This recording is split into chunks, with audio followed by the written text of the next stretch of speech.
ॐ विष्णोर्नुखं वीर्याणि प्रवोचय्य पार्थिवानि विममे रजागुंसि यो अस्कभायदुत्तरगुं सदस्तं विचक्रमाणस्त्रेधोरुगायो विष्णोरराटमसि विष्णो पृष्ठमसि विष्णो स्निप्ते एष्ठो विष्णोस्यूरसि विष्णो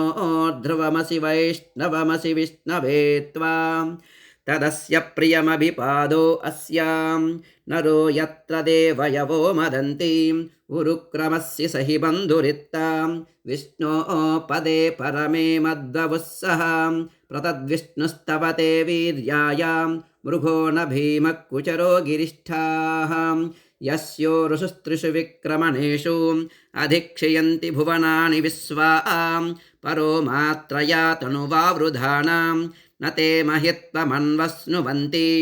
उभेते विद्मरजसे पृथिव्या विष्णो देवत्वं परमस्य विश्वे विचक्रमे पृथिवीमेषयेतां क्षेत्राय विष्णुर्मनुषेदसस्यन् ध्रुवासो अस्य कीरयो जनासः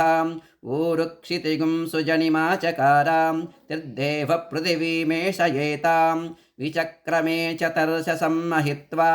प्रविष्णुरस्तु तव सस्तवीयान् त्वेषगृह्यस्य स्तविरस्य नाम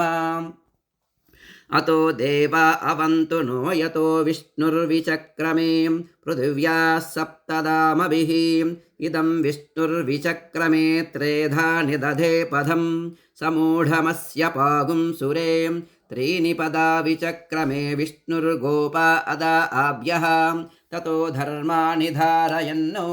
विष्णो कर्माणि पश्यत यतो व्रतानि पस्पसे यन्द्रस्य युज्यः सखा तद्विष्णो परमं पदगुं सदा पश्यन्ति सूरयः दिवीव चक्षुरा ततं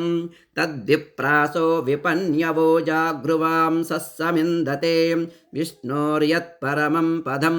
पर्याप्त्य अनन्तरायाय सर्वस्तोमोतिरात्र उत्तममहर्भवति सर्वस्याप्यै सर्वस्य जित्यै सर्वमेव तेन आप्नोति सर्वं जयति।